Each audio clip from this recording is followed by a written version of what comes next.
Yo luego comparto el enlace en el que estoy subiendo estas clases para que si necesitan consultar. Aquí ya está llegando otras chicas. Bueno, ayer habíamos quedado hablando de la mitología nórdica. Vimos como un video con el que cerramos la clase y en el que resumían pues como a grandes rasgos los eventos más importantes de la mitología, los 9 mundos, los nombres de los 9 mundos y quienes los habitaban.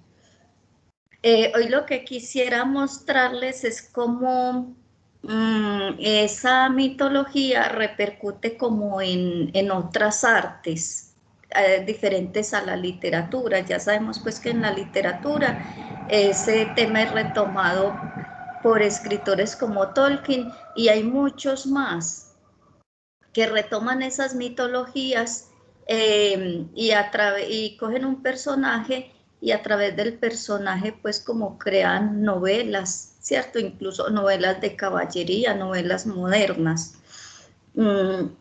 Pero también hay otras artes como la pintura, la música, que toman esa influencia y reproducen, amplían, interpretan los mitos.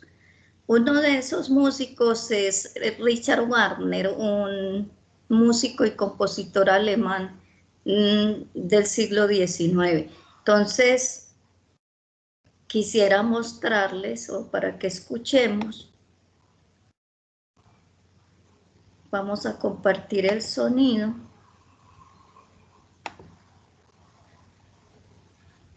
Vamos a buscarlo acá en YouTube. La cabalgata de las Walquirias. ¿Quiénes eran las Walquirias? Las Walquirias eran unas diosas encabezadas por Freya. Freya es una de las mujeres de Odín, y esas mujeres, esas diosas, lo que hacían era descender a los campos de batalla. Ellas descendían a esos campos y lo que hacían era que retomaban a los guerreros muertos, a los más valientes, y se los llevaban para un salón, no recuerdo el nombre del salón en este momento, y allá los entrenaban con pues muy fuerte, un entrenamiento militar muy fuerte, pero también disfrutaban pues que como una vida de banquetes, tenían una buena vida. Sin embargo, eh, a veces volvían a morir, o sea, dentro de los combates que libraban en el Valhalla, ahora recuerdo el nombre del lugar, a veces volvían a morir, pero al siguiente día estaban de nuevo ahí para continuar con el entrenamiento. El objetivo de Odín con eso era formar un gran ejército para poder afrontar el Ragnarok, o sea, este apocalipsis que finalmente dio como muerte a todos estos dioses y que solo sobrevivió el árbol pues cósmico, y a partir de ahí comenzó pues como un nuevo ciclo.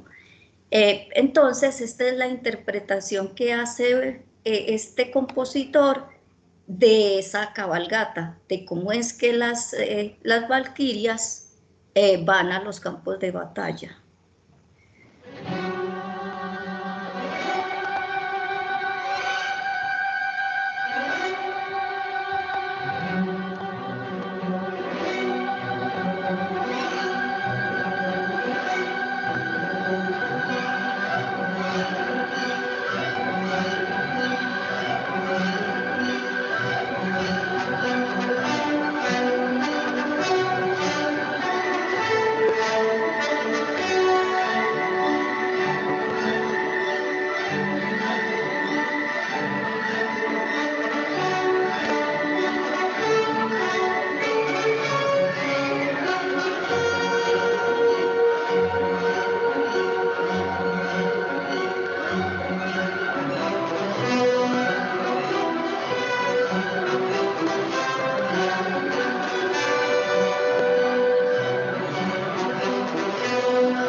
Creo que eso tiene audio.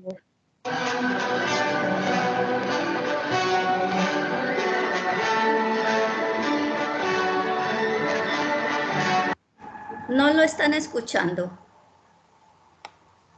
Yo Profe, no. yo sí lo estoy escuchando. porque yo tengo el audio activado. Sin embargo, entonces lo voy a volver a compartir y comparto de nuevo el audio a ver qué pasa.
Entonces ahí teníamos a Richard Wagner interpretado por esta orquesta musical con el canto de la cabalgata de las Valquirias. ¿Ustedes qué piensan de esto? O sea, ¿por qué Richard Wagner interpretaría de esta manera? ¿Cómo les sonó a ustedes esa composición? ¿Cómo la interpretan ustedes? ¿Les dice algo, como a que les evoca algo?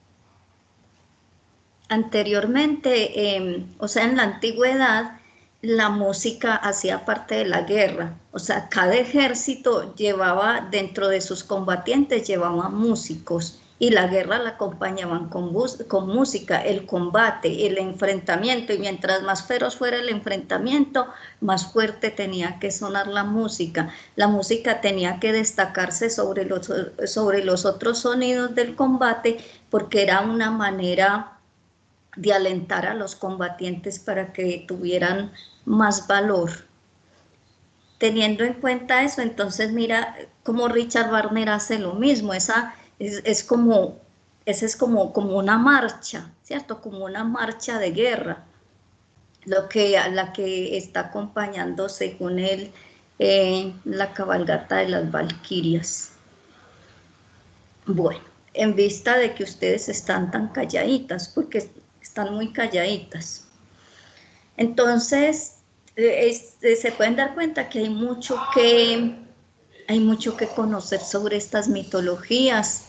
Las mitologías, como les digo, no es solo eso, no son solo relatos ficticios y sobre el origen, sino que también son una fuente de la que se nutren muchas artes. Y son la base de todas de las culturas, está en la base de las culturas los mitos. Bueno, entonces hoy vamos a ver también algo sobre los mitos hebreos. Los mitos hebreos son los más conocidos para nosotros, puesto que son los que nos han acompañado a través de las prácticas religiosas, incluso nos acompañan estos mitos. De eso ustedes sí, con estos mitos sí, como les digo, ustedes están más relacionadas. Los mitos hebreos, hay muchas fuentes sobre los mitos hebreos, pues las principales son lo que es la Torá, que la Torá es un compendio de textos que corresponden básicamente a los 5 libros que se le atribuyen a Moisés: Génesis, Éxodo, Levíticos, Deuteronomios, que son los libros donde se cuenta el origen, primero el origen de la vida, del universo, y después el origen del pueblo elegido, ¿cierto? A través de esas páginas uno puede encontrar cómo Dios, el Dios de los hebreos, es innombrable, no tiene nombre. O sea, no es como los otros dioses que Brahma, que todos estos dioses que hemos mirado, Júpiter tiene nombre, ¿cierto? Todos tienen nombre, pero el Dios de los hebreos es innombrable. Cuando él se le revela, por ejemplo, a Moisés, para indicarle y ordenarle que debe liberar a los hebreos que están esclavos en Egipto, Y Moisés le pregunta que entonces el que le va a decir al faraón, que en nombre de quién va a ir él donde faraón a decirle que deje salir a ese pueblo. Dios le dice, no, dígale que yo lo mando.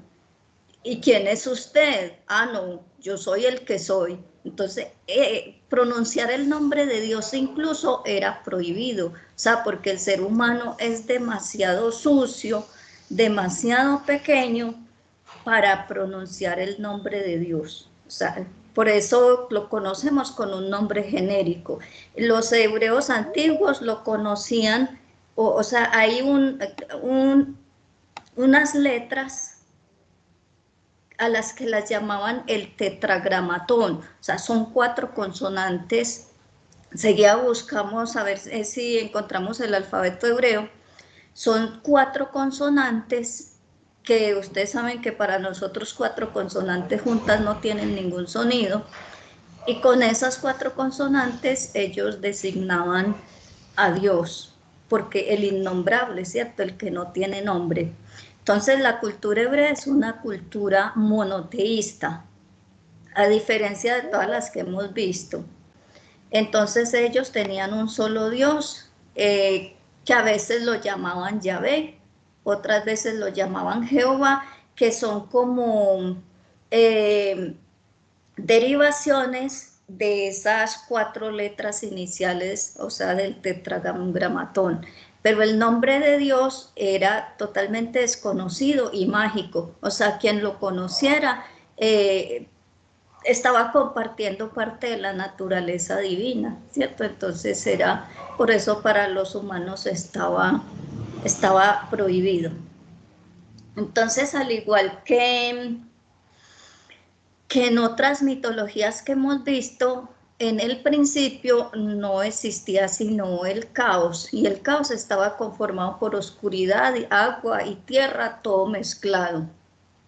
Y Dios, o sea, ese espíritu eterno, se movía en ese caos, se movía ahí, hasta que se le dio por hablar y comenzó a crear las cosas. Entonces, si ve, otra vez la palabra es la que va a hacer el ente a través del cual los dioses van a crear, ¿cierto? Como en la mitología egipcia, la palabra y el pensamiento. Entonces Dios habló y dijo que haya luz y hubo luz. Entonces hasta ahí pues se rompió pues esa oscuridad que rodeaba el caos. Después dijo, sepárese el agua de lo seco, y entonces a la parte que quedó líquida la llamó ríos y mares, y a la que quedó seca le dijo, la llamó tierra. O sea, él creaba y nombraba, al darle nombre, ¿cierto? Creaba y luego daba nombre. Después, él hizo que en la tierra crecieran plantas, que creciera hierba.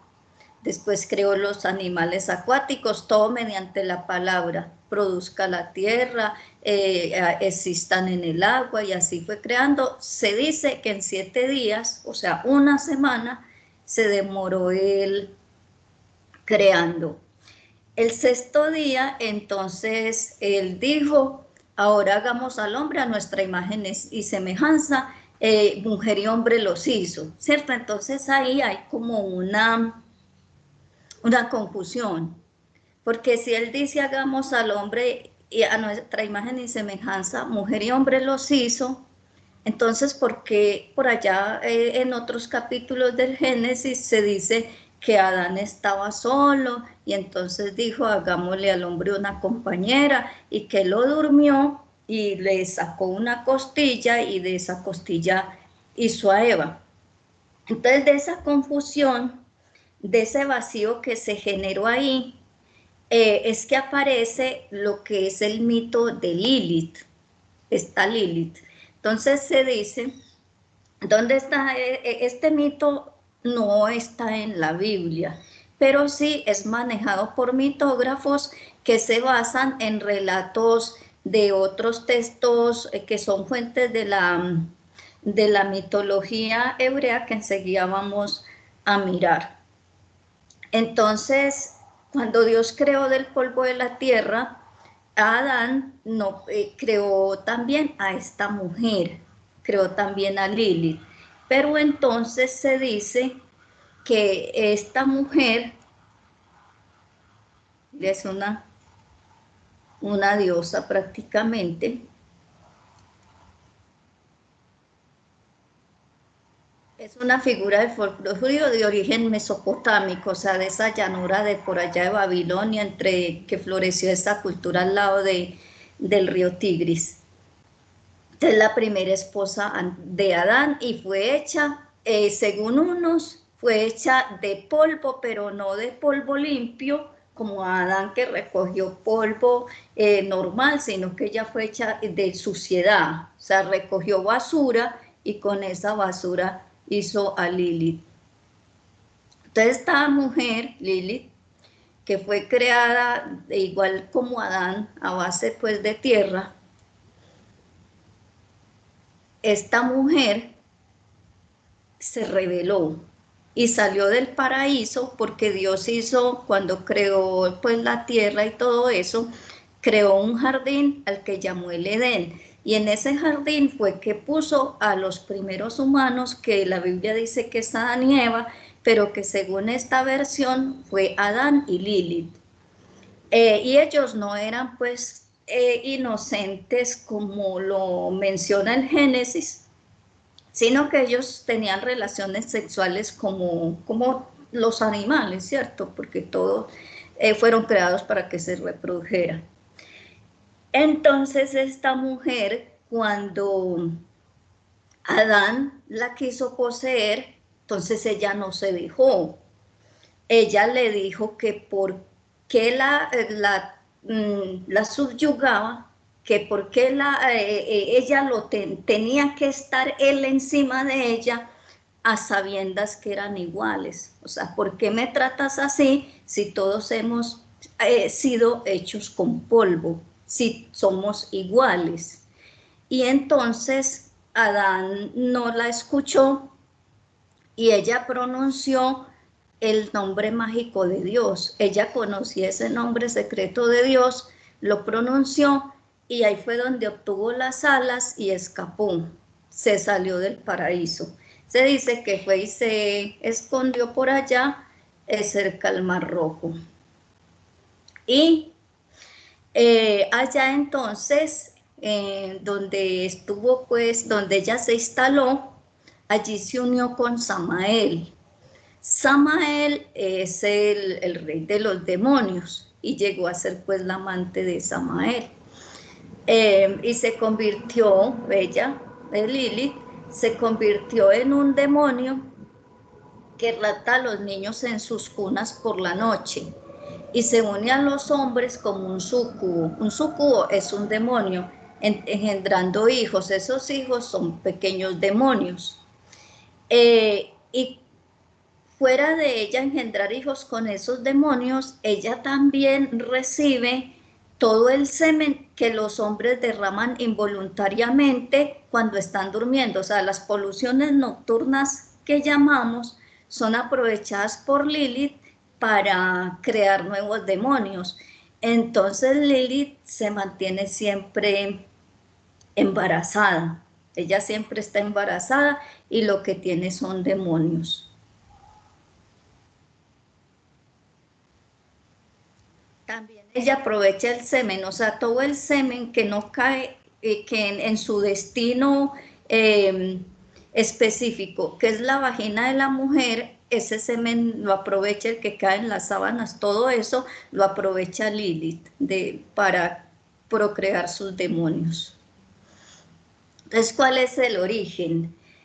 Parece hallarse en Lilitu y Ardaz-Lili, dos demonios femeninos mesopotámicos relacionados a su vez con el espíritu maligno Lilu. Me esperan un momentico, yo vengo por acá, que hay una niña en la sala. Hay dos.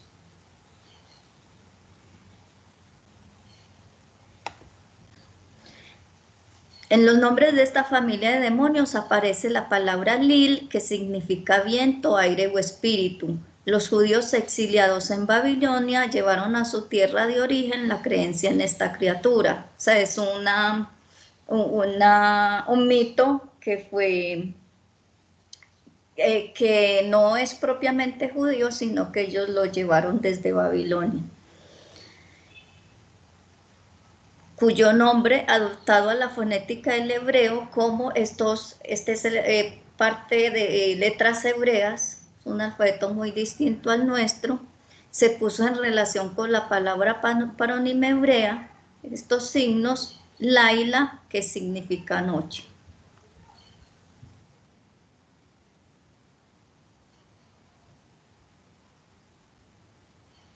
La única mención en la Biblia de dicha criatura aparece en Isaías 34:14. Ahí está pues el escrito en hebreo. En la Biblia de Jerusalén, que es una versión pues de la Biblia, se traduce como: los gatos salvajes se juntarán con hienas y un sátiro llamará al otro. También allí reposará Lilith y en él encontrará descanso. Ahí hay otra palabra hebrea que traduce por lamia, o sea, equivalencia que se conserva en algunas traducciones modernas, como la de Nácar Colunga. Todas estas son versiones de la Biblia. Y ahí aparece no como Lilith, sino como lamia. Y las bestias monteses, y las bestias montesas se encontrarán con los gatos cervales, o sea, también monteses, y el peludo gritará a su compañero, la lamia también tendrá allí asiento y hallará para sí reposo. O sea, esa lamia es la misma entonces Lilith. Otras versiones, en fin, traducen el término como criatura nocturna o lechuza, al tratarse de un término que aparece testimoniado en una sola ocasión, Japas Legomón, no resulta posible saber con certeza si para el autor del texto, o sea, este texto que está aquí en hebreo, era un nombre propio o común, y en este último caso si se trataba de una criatura sobrenatural o de una rapaz nocturna. Hay alguien que el profesor Driver opina que la palabra hebrea Lilith deriva de una raíz que denota toda clase de movimiento de torsión u objeto retorcido, tal como la palabra relacionada Laila o Layil, que significa noche, da a entender un envolver o rodear la tierra.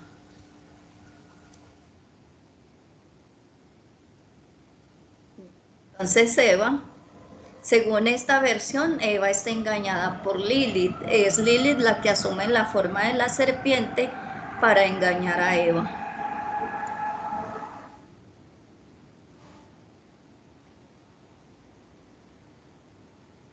Lilith y Lucifer, con la apariencia con la que la imagino, pues no, ella era un demonio, sino una mujer capaz de negar a las exigencias de Adán. O sea, entonces no es el hecho de que ella sea un demonio, sino que simplemente es una rebelde, y por eso la asemejan con el demonio, porque el demonio fue un rebelde, ¿cierto? Lucifer se rebeló para conseguir el razonamiento en las personas, o sea, para permitir que las personas pudiésemos pensar.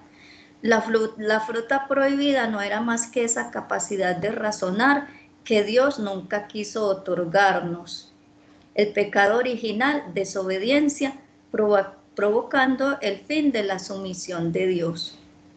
Satanás en el cielo, o sea, esta mitología, al igual que otras, va a presentar a los dioses combatiendo. Entonces, el primer combate de los dioses va a ser en el cielo. Dios creó Dios no estaba en el cielo solo, sino que había muchos ángeles con diferentes categorías en poder que lo acompañaban, y uno de esos ángeles era Lucifer. Lucifer se cansó de obedecer porque esa era la única condición, ser obediente, no a Dios, a sus preceptos y mandatos, y disfrutaban de la felicidad y de todo lo que allí pues hubiera. Pero Satanás se cansó y entonces comenzó a armar él un ejército para combatir a Dios.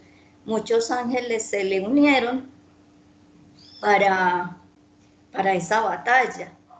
Finalmente, me imagino que eso no fue un combate de un día para otro, sino que eso duró, que pues el tiempo para los inmortales es insignificante. Me imagino que eso duró mucho, ese combate, ese Satán estar buscando aliados y todo eso, y luego esos enfrentamientos, hasta que finalmente Satanás y sus hijos, sus compañeros, fueron expulsados del cielo. Y ellos como que les gustó la tierra y se vinieron para acá. Se vinieron para la tierra y entonces en la tierra ya estaba Adán y Eva, pues ya Lilith se había ido de allá y, y entonces ahí es donde Satanás comienza pues también a tratar de que los humanos estén deshumando y entonces les hace pues que Eva consuma el fruto prohibido, que el fruto prohibido es la desobediencia, y al desobedecer entonces consiguen también la libertad, igual que él. Aquí nos siguen hablando de la leyenda de Lilith.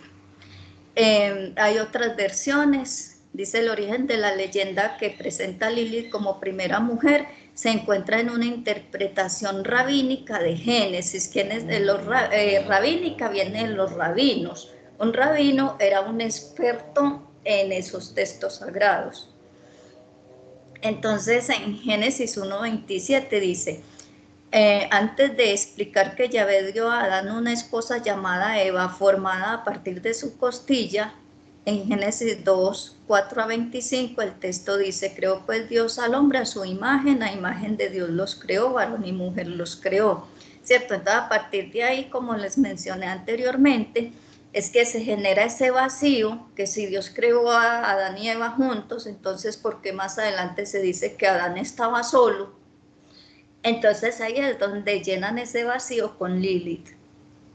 Si bien hoy suele interpretarse esto como un mismo hecho explicado dos veces, otra interpretación posible es que Dios creó en primer lugar una mujer a imagen suya, formada al mismo tiempo que Adán, y solo más tarde creó de la costilla de Adán a Eva. La primera mujer a la que alude Génesis 1:27 sería Lilith, la cual abandonó a su marido y el jardín del Edén. Y entonces de ahí también se deriva que a las mujeres que abandonaban a sus esposos las llamaban Lilith. Vea, usted está peor que Lilith, vea, dejó a su marido.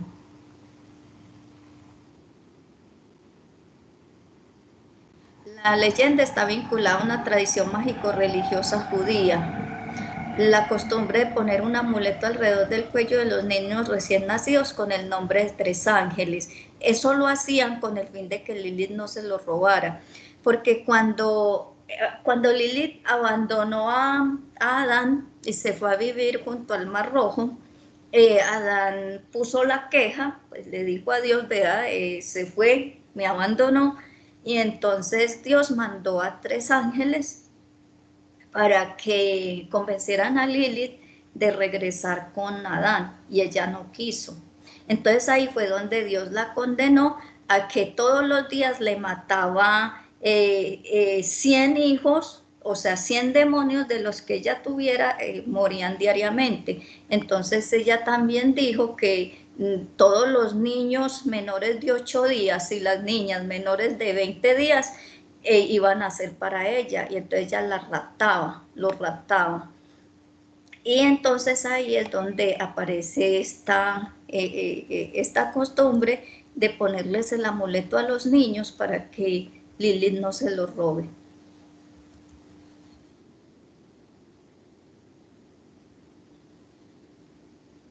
Este texto, el Génesis Raba, que es una interpretación del libro del Génesis recopilado por el En el siglo V en Palestina señala que Eva no existía todavía en el sexto día de la creación.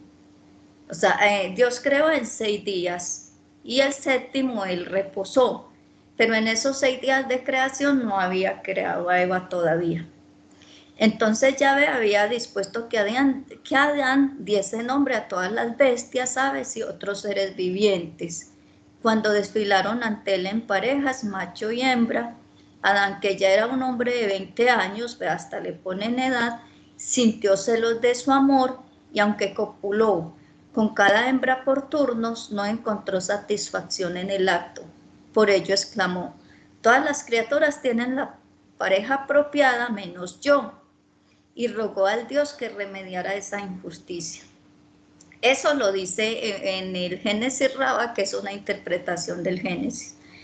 Según el Yakel Rubeni, que es otra interpretación, recopilado por R. Reuben, muerto en 1673 en Praga, Yahvé formó entonces a Lilith, la primera mujer, del mismo modo que había formado a Adán. De la unión de Adán con esta hembra y con otra parecida llamada Naamá, hermana de Tubal-Caín, nacieron Asmodeo e innumerables demonios que todavía atormentan a la humanidad. Muchas generaciones después, Lilith y Naamá se presentaron ante el tribunal de Salomón disfrazadas como rameras de Jerusalén. ¿Por qué se presentan ante Salomón? Porque hay versiones que presentan a Salomón como Salomón tuvo fama de sabio, entonces lo presentan como el rey de todos los genios, el que es capaz de gobernar también a los demonios. Entonces ella se presenta como con el fin tal vez de engañarlo, de hacerlo caer. Es una imagen de Eva.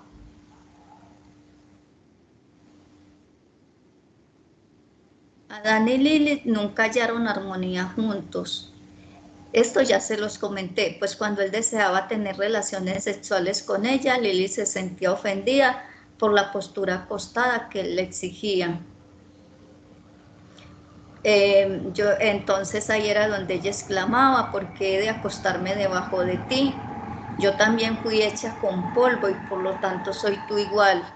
Como Adán trató de obligarla a obedecer, Lilith pronunció el nombre mágico de Dios, se elevó por los aires y lo abandonó. Saliendo del Edén fue a dar a las orillas del Mar Rojo. Esto es una versión. Ahí vivían muchos demonios y se entregó a la lujuria con los demonios, dando a luz a los Lilith, que son pequeños demonios, y cuando 3 ángeles fueron a buscarla, estos que vimos antes son impronunciables para mí. Esos 3 ángeles fueron a buscarla, y recuerden que el amuleto que le ponen a los niños, para que no se los lleve Lilith, tienen el nombre de estos ángeles. Sin embargo, ella se negó a acompañarlos y el cielo la castigó, haciendo que murieran 100 de sus hijos cada día. Desde entonces las tradiciones judías medievales dicen que ella intenta vengarse matando a los niños menores de 8 días, a los niños que todavía están incircuncisos. ¿Qué es un niño incircunciso? Dios les dio unas leyes a los judíos, y entre esas leyes estaba que todo niño en el momento de nacer debía ser circuncidado. Circuncidado es que le destapaban como el glande, le quitaban como ese velo delgado que cubre el glande, y le destapaban el pene. A los niños que no eran circuncidados a los 8 días, que estaban incircuncisos, Lilith se los robaba para vengarse de la muerte de los hijos de ella. Leyendo la Biblia nos enteramos que hay allí escritas 2 versiones acerca de la creación del hombre. En el capítulo 1 del Génesis se dice: y creó Dios al hombre a su imagen, a imagen de Dios los creó, varón y hembra los creó. Por lo tanto, la mujer y el varón fueron creados al unísono. Ya esto lo hemos visto, y la otra versión es que primero creó al uno y luego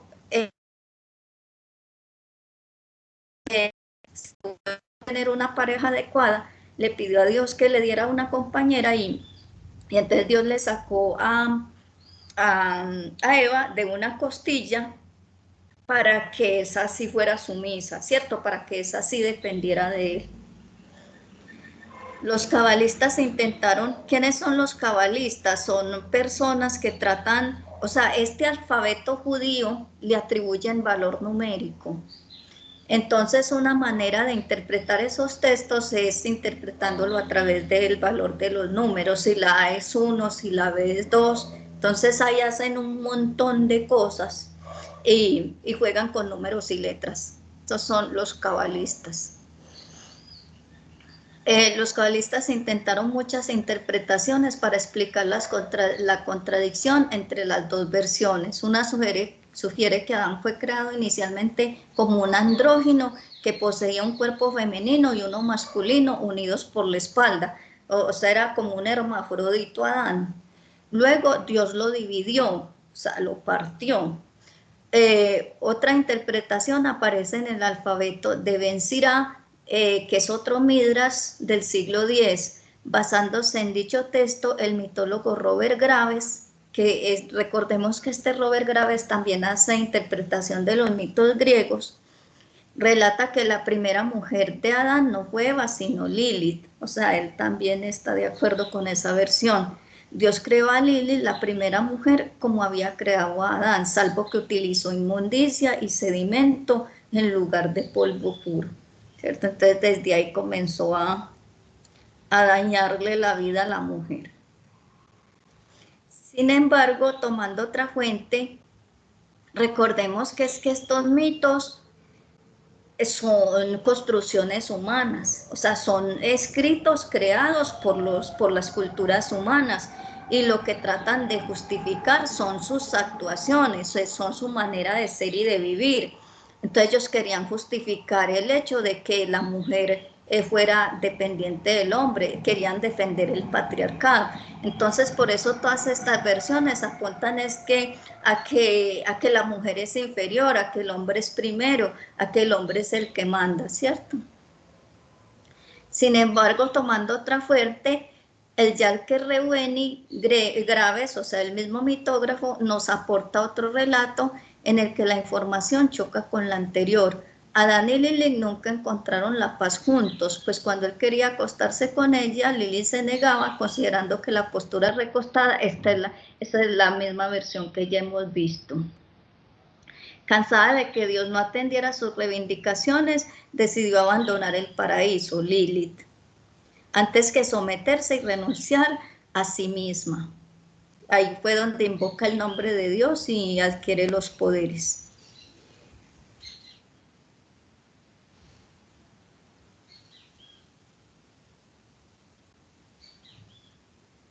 Ahí se va y toma residencia en las costas del Mar Rojo, se une con los demonios, se niega a volver y es castigada pues con eso de la muerte de los hijos.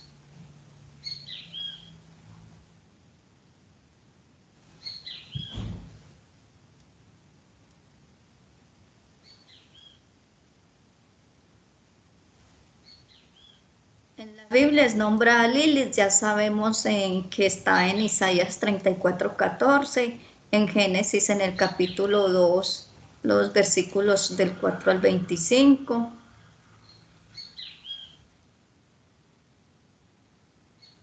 Entonces Lilith roba a los niños de sus cunas, también se roba el semen de los hombres.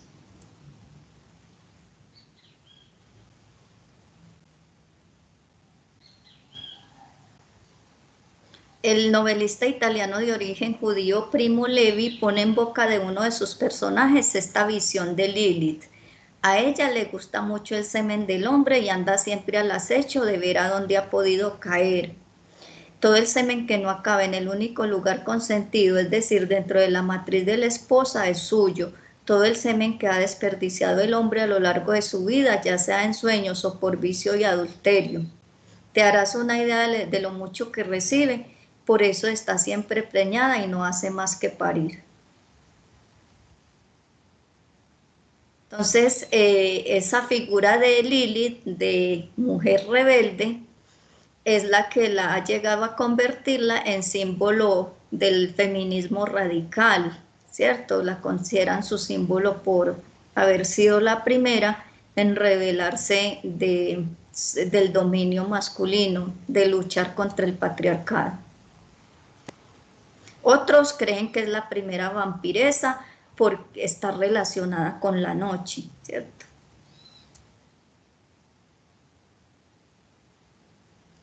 Esa es una versión de Lilith, que es, según esto, la primera esposa de Adán.